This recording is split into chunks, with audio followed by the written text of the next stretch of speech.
ที่เจ้าเฮ็ดมาอย่าหาว่าอายบ่ฮู้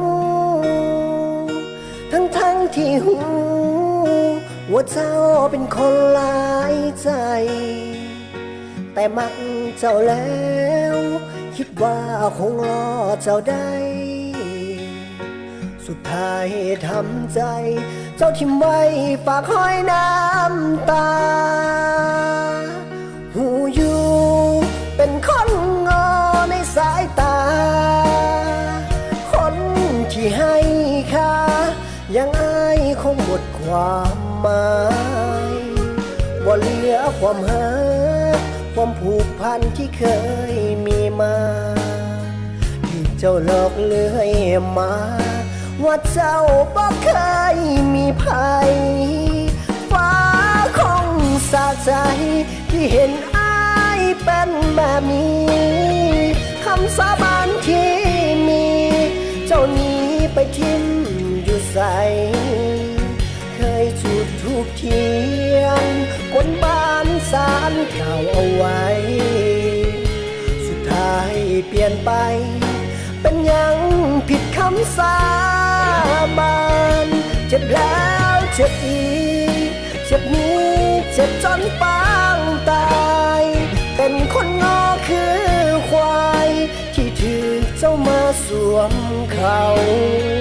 เป็นไก่ตาฟางเหมือนคนตาบอดหมดหวังเป็นผีบ้าถามทางหาทางกลับบ้านบ่เจอ